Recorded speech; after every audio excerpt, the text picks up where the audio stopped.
Hello, everyone. Let's start this stream out. Hey, Jamie, are you hearing me properly? I am. Can you hear me? Yes, we can. Welcome there, mates. Thank you for having me on. Well, today we're joined by the great Jamie, creator of the Doll Maker game, who took the first position on the first ever Portals Game Jam. It was in the atmospheric horror platformer. Correct me, I think this is the Yeah, that's exact the one. theme. Yeah, The yeah, yeah. atmospheric horror platformer.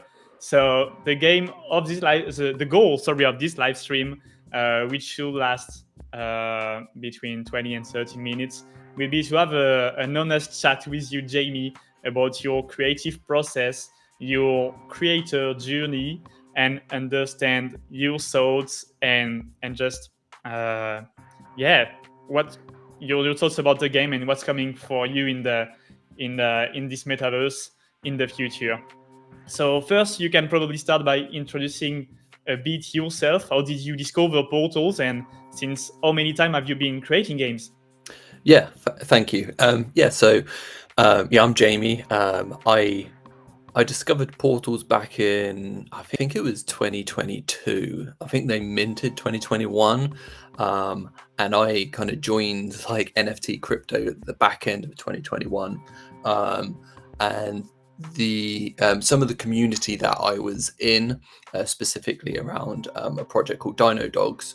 Um, Okay. some of the people from there had got interested in Portals and kind of exposed me to it. So when I first joined Portals, it was basically you had rooms and you could share like images, you could place simple items, you could import items to place in like different spaces and stuff like that. So it kind of started from there, and Portals as a platform has developed quite a bit since then, to the point where you can actually build out games. So I've been there since kind of the inception, and every update that Portals have kind of done, I've kind of tried to see what that update is and how that can implement into a point where you can play games or build games on there. And yeah, so I started really simply. I made like a cinema out of like blocks and stuff like that, and then a few little experiences, and then from there it kind of snowballed to kind of where we are now. Okay. So yeah, first it was kind of a community incentive. I mean, you were part of this community. I think I saw also you were with founder Adam there, right? Yes, yeah, Yeah. exactly. Yeah, so And he's the founder of Dino Dogs, which is still going. We're still doing stuff with Dino Dogs as well, and that's got a lot of integration with Portals. And then aside from that, I created what I call Now Move Studios, which is more of a individualistic kind of games and experience on Portals. okay. So yeah, at the origins, as you said, it was a lot of rooms created and communities, NFT communities hanging out in there. I remember when I discovered Portals, I was with someone called Steve. His pseudo was Ipsater. Maybe you know about him. What, the Steve? Uh, The new Steve? No, I don't. I no, you don't. don't know about him, but yeah, this guy introduced me to Portals, and he was creating rooms and rooms, and it was awesome. And when it was the massive metaverse boom, these rooms were just so cool. I saw a lot of people playing pokers or just embedded games into these rooms. That's That right. was Yeah. really amazing. This is what you were doing, Yeah, powerfully, I guess. exactly. It was creating rooms, and then yeah, there was a lot of embedding of these games, as you were kind of saying, um, and it was kind of like a place for community to kind of gather and kind of show off, because it was the first time that a lot of people would be able to build these sort of things without code, without learning a whole new kind of language to be able to do it, and Hmm. that's what Portals kind of gives people like me the ability to create, even if you're not like an expert coder or anything like that. It's much easier to kind of drag and drop stuff, and then yeah, as it's evolved, it's got more complex. But right at the start, in the inception, it was a case of decorating, making things look super cool, and that was really what was about at the start. And then Yeah. obviously they had the ambition to move it to, you know, fully gaming platform. But yeah, that's what it was like at the start. Yeah, for us artists and creators, it starts with just enjoying a good old level design, and then we move on into creating a full game. And that's what's dope about the metaverse and these no code tools. Yeah, exactly. And I've always been like a kind of creative person, but I wouldn't have called myself like an artist or game designer or anything like that. It was just a case, oh, let's try and play about with this stuff and see what cool things we can make. Yeah, that was creative. really fun. Yeah, trying things out. So from the inception, the very beginning of Portals until now, where the tools have evolved and you are able to create much more complex environment, you kept on building games in there, right? Or yeah, exactly. Exploring the new tools. Exactly. So it kind of stemmed to the point where Portals allowed people to really simply start adding like a task-based system, they call it. And the way I see this is, I want something to happen in a game. What do I need to tell the system to do? And it's mostly it's a case of having a trigger, so an event that you do. So, for example, trying to open a door, you'd click on the door, so that would trigger the effect, which is the door opening. So they've got this simple system, really, but what it can do is it can talk to other parts of the system to make it really interactive. And that's what's part of their interactive studios, is an ability to do certain things, and that affects lots of other things. So for example, if you wanted to again open the door, you click the door and it opens, it plays a certain animation, but also can have a sound effect and change a camera mode all at once just by doing one thing. So what that then becomes is a much easier way for game designers to think, hey, actually we can do certain things that we couldn't previously do before in a way that's much simpler than using, you know, a game engine where you have to code in this information. If you just use that task-based system, literally anyone could do that. So that's kind of where it's at today, where you can do these really complex kind of interactions. And so from building the first rooms out just to be a kind of decoration, it was, for me, it was a case of, well, can I actually build a game out of this using the interactive studios? So I did a series of 3 mini games which are still live now. The first one called Mountain Temple, and basically it was just a run through a kind of a mountain temple site. Yeah, it was the first time that I managed to like build a game out properly. And then there was 2 successive games after that, one called Tell me you're gonna talk about Omni Pigeon, mate. Yeah. This game was so fun. Yeah, so I did a game called Breakfast Scramble before that, which was actually you shrink down to the size of, I don't know, like a mouse or something, and you run around a breakfast table, and it was like a time trial, and you'd have to run up a frying pan and jump on bacon to get onto the other side and stuff like that. It's quite fun. And then yeah, as that evolved, that I started getting quite used to how the task-based system worked. And yeah, there was an Atari game jam. So the first ever game jam that I was part of was an Atari iRobot game jam. And one week you had to build like a game, and the theme was the perfect beast. So what more perfect beast is there than a pigeon, or an omni pigeon? You doesn't come from Paris, right? No, yeah. because these pigeons are omnis, I would say. yeah. I mean, in London, I think it's like that a little bit as well.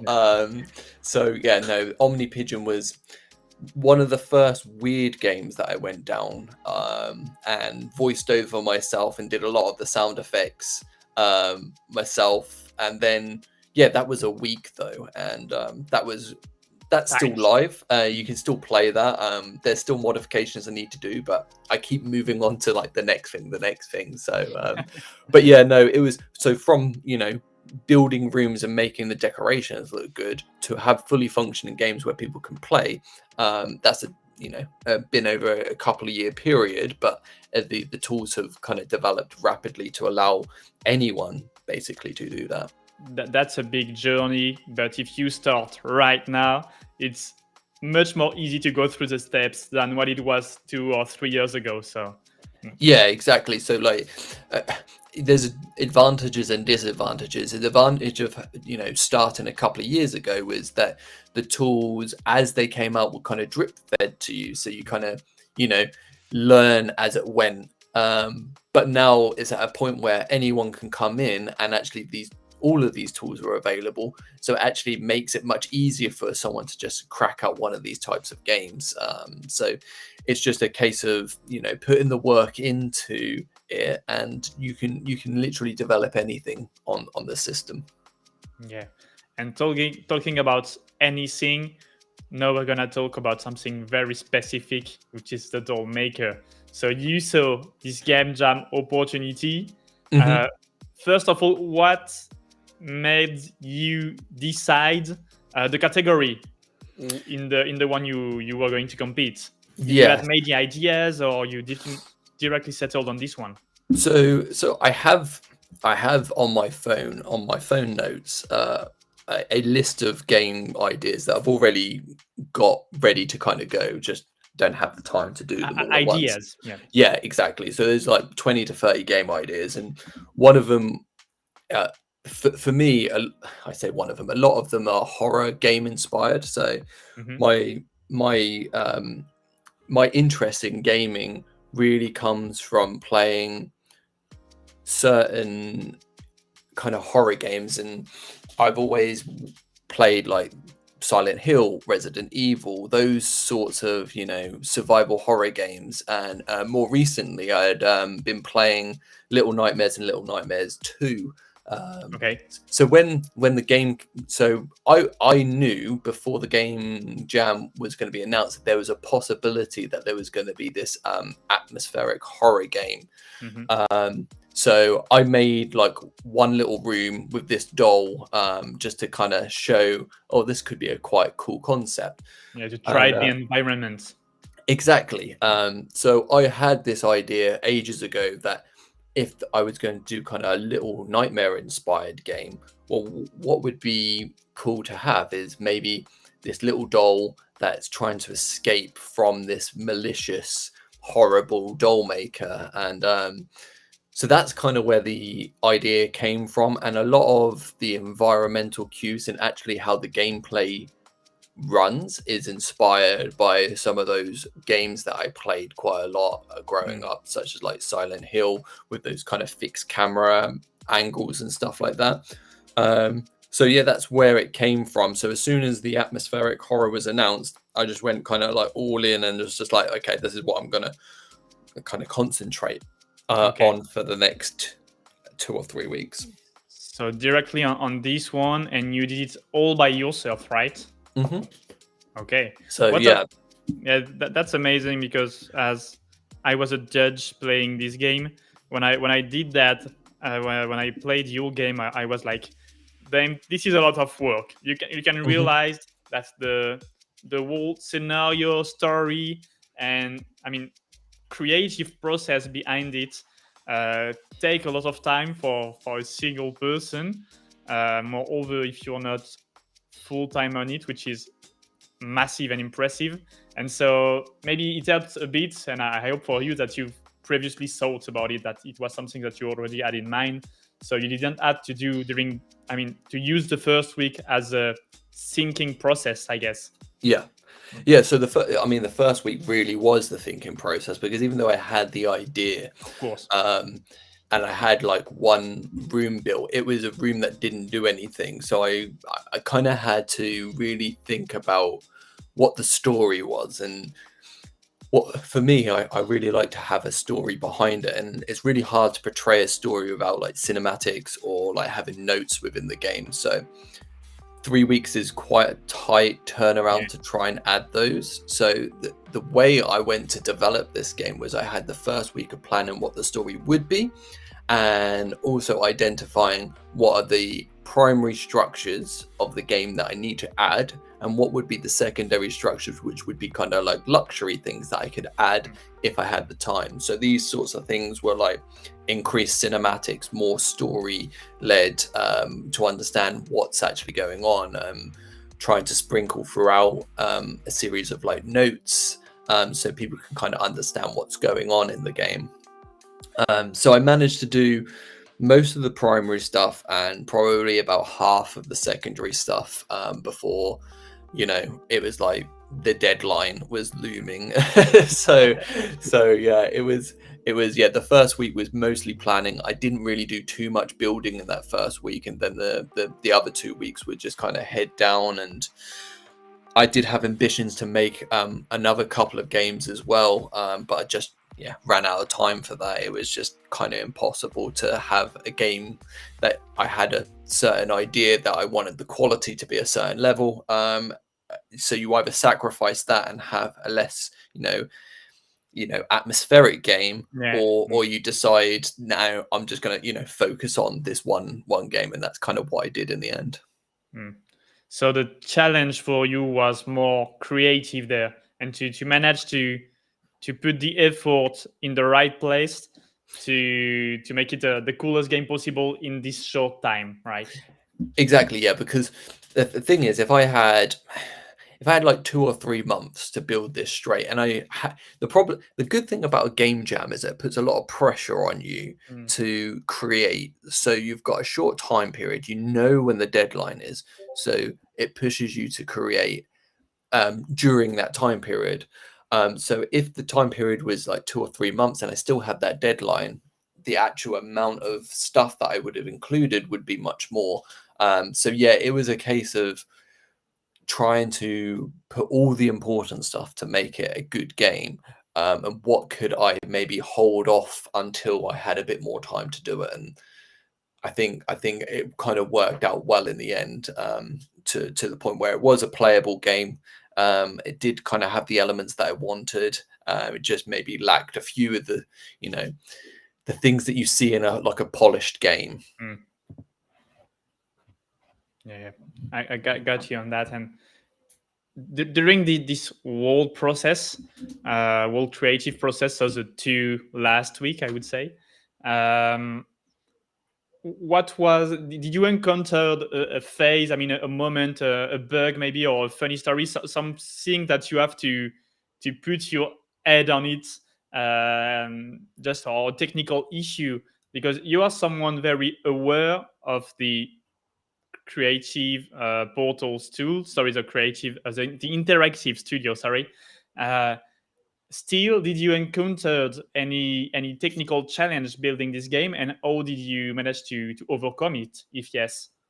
Yeah, so I did, especially towards the end. What happens is, I think this is probably the furthest that the interactive studios had been pushed in my game. I'm not sure if that's true, but I think the ability to have multiple tasks all set up under the interactive studio. So you got to imagine it's like a memory bank, where there's over 100 tasks set up to do certain specific things, and also multiple camera angles, which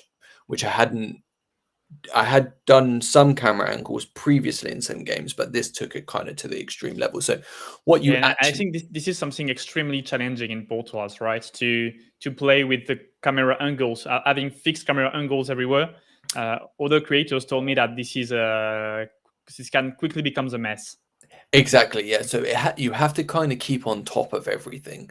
The camera angle system in Portal is actually really simple and nice to set up. Okay. The problem that you have is when you tie those camera angle systems into the interactive system. So, for example, if you go through a certain area, such as like the first part of Dollmaker, that you unlock the vent and then you walk through the vent and it has a different camera angle. So that system, once you go through that area, it will tell the task system, hey, change the camera angle. You So have to that send the right message at the right exactly. moment. Exactly. So by doing that, it works. It works fine 90 to 95% of the time. What the problem happened towards the end of the kind of game jam was I had over 100 tasks. And once you play through the a lot of the game development is you do once you've done everything, you have to play through it multiple times to see where the errors are occurring. And what happens is the bugs can kind of stack up when you have multiple things. So something could interact with something else, and that interaction might be bugged. So you have to find out where the problem is. Mm. So there is a lot of towards the end figuring out why things weren't working the way I was hoping they would work. So luckily for me, the Portals team I think are very on the ball with it. So they were Mhm. quite good, discussing with me like what the problems are and trying to help me fix those. But I think there was quite a few frustrations that I had because I just had too many task systems. And unfortunately, when I go into creative mode, and I think this is probably not just me, but other creatives as well, you just want to get everything down while you're in that kind of creative flow. And that kind of sacrifices organization sometimes. So, yeah, some of the stuff that I did was really in the moment, and then trying to pin back and go, hey, Mm. wait a minute, where is this issue occurring? If it was done more organized, then you would be able to go and find that. So it's a lesson learned from me, is that my next kind of more complicated games need to be, a little bit more organized in some Mm. respects. Every game jam is a challenge, creative, okay, but also organization wise, I would say. Yeah. It's uh, listening to you. It reminds me about the times where I was competing a lot in game jams too. It was on another platform on Sandbox actually, and I was doing it with a team. We were 3 to 4 people nearly all the time competing in game jams, and the organization was a complete mess all the time. We still managed to issue a game, and sometimes we even won game jams too. But uh, every time just managing who is building that, who is building this, settling on the direction, managing the time zone also, because some Mm. people were doing game design by day, others by night. It was horrible, but at the same time, it's what makes you grow. I mean, as a creator during these pressurizing moments. So I guess you you come out of this much more stronger as a game creator, right? Oh yeah, definitely. I think making games that run smoothly 100% of the time would not be great, because then you don't learn. The only way I learn Yeah. is by making mistakes, and when I make mistakes, I can then note that down, Hmm. and I learn from them. And that I think with this game jam, there was a lot of stuff like that, where not necessarily mistakes, but things happened and it didn't work out the way I wanted to. Because you challenge yourself. Exactly. Mm. So you kind of push the boundaries of what's there, and you're always going to potentially break something if you know push the boundaries. But yeah, I think overall the kind of experience makes you grow as a game developer, which is great. But yeah, there's so much stuff that you can cram in that time. And it's Mm. just trying to be organized, as you say. It's I couldn't imagine trying to organize it with lots of people at the moment. It's just for me, it's just I've got to get my head down and just do it. But having like multiple people working on a game can be probably quite difficult. Yeah. Maybe before continuing, I just realized that time is running. Do you have 10 extra minutes for us or not? Yeah, that's fine. Yeah, I do. Perfect. Yeah, Thanks a lot. nice. Then we're gonna wrap this up in 10 minutes. So moving forward on that, I wanted to know your feeling regarding the Portals community during this game jam. Did you think that was it competitive, or people were mostly pushing each other's up and helping each other's? What was your feeling from the inside? Yeah, no, I don't think I felt any competitiveness. Obviously, there's going to be some sort of, you can see the other people what they're creating. But a lot of the time, when personally myself, when I see what people are creating, and when they make something really cool, I want to go. The first thing I want to do is go in there, play I want to that play it. game, and see what this is about. So yeah, there was, especially on the atmospheric horror track, Mind the Gap as well. I really like that game. It's something that I like the concept of the first person kind of horror games, and that kind of the way they, structured the game, and the pacing was really good. So yeah, and there was loads of other games in there that I really just Mm. enjoyed playing, and it's really, I think the community itself was really nice to see lots of people getting involved and building games, because when you're building a game yourself, it can be kind of isolating. You build the game, you might push some updates to say, hey, this is what I'm building, but then you don't really know until you kind of like, release the game what it's going to be like, and whether people like it or whatever like that. But I think with this game jam, I think the whole community was kind of really excited, looking forward to what people were doing. And I think I really appreciated seeing people's, updates, and I just like seeing the sneak peeks and being like, oh, I wonder what that's going to lead to and stuff like that. So I think overall, I didn't feel any competitiveness, and I don't think within the community it felt like that either. I think everyone was just quite supportive, and I think everyone else wanted to see what people were building, and I think you could kind of tell when the game jam ended and everyone was just playing everyone else's game. It was just quite exciting. Yeah, so super supportive space then. That's good to hear. Yeah, yeah, and do you know what? It's been like that since I've joined. There's not been It's been the one place that I can go to, and I don't have to, it's always been supportive. Mm. Like even like from people who are just newly joined up to the people, who are like the leaders within Portals, like Gomez and stuff like that. Everything's been always, what can people do to help each other, That's push Portals something further. that. Sorry, didn't want it to get you No, off. no, no, Karen. Yeah. I mean, that's what I like a lot into the Portals community, is that just people are, of course, you're always pushing for your own growth, but people are also pushing for the growth of the platform and of this metaverse ecosystem in general. Mhm. So people always want to see you thrive. They are keen into giving you feedbacks, playing your games, helping you just push your game higher, and the more eyeballs your games can get into Portals, the more eyeballs we will have in general in the global platform. So this is the spirit that we like to build in, definitely. Yeah, exactly. And I can remember another person who was on the atmospheric horror game, Miro. He Mhm. built Tiny Terrors, but Yep. he like as soon as he came, I think he originally was doing a lot of builds for Nifty Island, which is Yep. another kind of creative. But like as soon as he came in, he was quite creative, but he was also, quite collaborative straight away. He just wanted to, help out other people, and that kind of just, epitomizes what, the Portals community is like. Everyone's there to kind of help each other to push the Portals platform forward, because the more eyes on Portals platform, the more we all grow. And I think the game jam was one of these kind of catalysts that pushed a lot of people beyond their boundaries, but that makes then the games better, and them as game, developers better as well. Definitely. So for your game Dollmaker, you are looking into expanding it. That's what I saw on your socials. Yeah, so once Dollmaker, the game jam judging had finished, Mhm.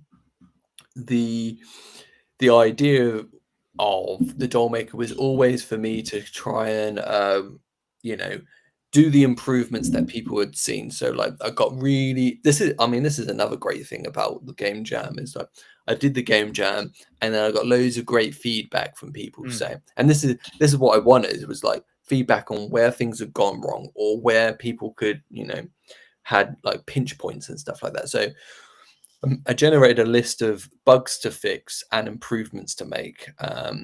So I decided to take it offline while I worked on that, just because I think if I didn't take it offline and I was working on it while someone was playing the game, it might be like really buggy. So I'm in the middle of doing that at the moment. So I've fixed quite a lot of the bugs that people have kind of like identified.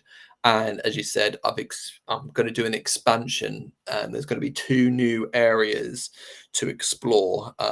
So yeah, that's going to be quite fun. I've started building that out. That's already kind of like planned, and it's actually going to be one of the most hardest things that I've done, because it's going Okay, to be a lot of new challenge yeah, always. new challenges.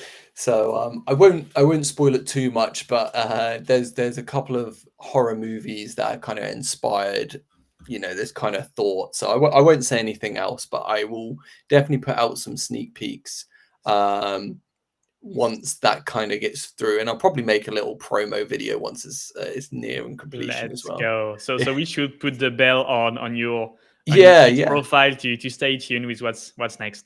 exactly. Yeah, yeah. Notification bell. Bing. Being up, that's done live. I cannot lie on that. And we should follow Move Studios also, right? Yeah, so Move Studios. So basically, I made Move Studios as like my gaming platform. So this actually came about when we're in the depths of the bear market. Actually, a lot of people were leaving the space. It was quite depressive, and so I made this area, which actually was not to do with anything else apart from getting just a chill community of people together just to play games and stuff like that. And then it developed as my Portal skills developed to be kind of like the Mhm. studio where I release stuff for Portal's games and experiences. So like all the games that I've made fall under kind of like the Move Studios kind of brand. And that's kind of like where you'll see, a lot of the stuff as well. On top of that, there's like these little characters in the Move world, which are Okay. called Moves. Yeah, I can see them if I check out the medias. I remember them. Yeah, Yeah, these yeah, ones.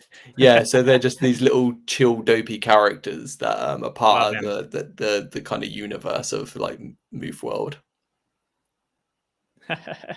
That's so funny. I see them go sometimes in my timeline, and pretty often actually. Love the vibes that you're giving with them, and I also love the fact that you kept on building during this bear market, because as you said, it was quite a depressing period because a lot of just creators were leaving, and it was pretty much quiet. And it's cool to see that a lot of creators, I mean a lot no, but some creators such as you and I would say, kept on building and on developing something, and know that the times are greener, I would say. We are here to keep on producing and enjoying and sharing good vibes with the whole community. So thanks a lot for keeping on pushing there. Yeah, exactly. I thought I really enjoyed like joining the NFT kind of community at the start, and then like I wasn't gonna leave because I saw Portal's potential, and I enjoyed using the platform. So if you enjoy doing something, you're not gonna leave. And I wasn't ever in here for quick flips and stuff like that. That Mm. some people were. So it was a case of let's build during this time. Well, so May, thanks a lot for participating and for sharing with us your experience on this game jam. What to conclude on that? What would be an advice that you would give to someone who just started building on portals? Where would you advise someone to put his head at first? Yeah, so I would I would suggest the biggest thing is to just play about, just have fun with it. I think you learn a lot by just saying, "Hey, wouldn't it be cool if I could, make a spaceship that floats and I could be in it?" And I go, "Well, how you can do that? Just figure it out. Just look at the tools." Mm.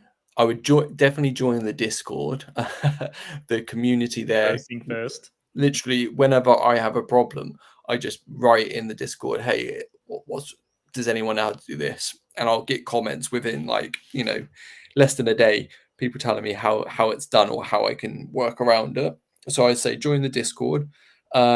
I do actually. Move Studios does have a YouTube channel where I did a couple of little videos, and one of them is how to make a game. Yeah, so that video there. Hmm. So that gives you the real basics of how to make a game in Portals. So it's really good to maybe look at that.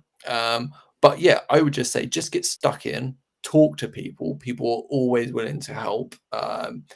And yeah, just have fun. Try and make something small, and then once you're there, I think do what you want to do. I think people who build games need to do stuff that they enjoy doing, and once they've figured out what game they want to make or experience they want to make, they'll put the effort into actually doing it. So if it's something that they want to do, they can get advice, they can get experience by playing Portals and being in the Discord, and then maybe make a plan of what do I actually want to build, whether you want to have like a kind of obby game that you want to build, or a first person survival horror game.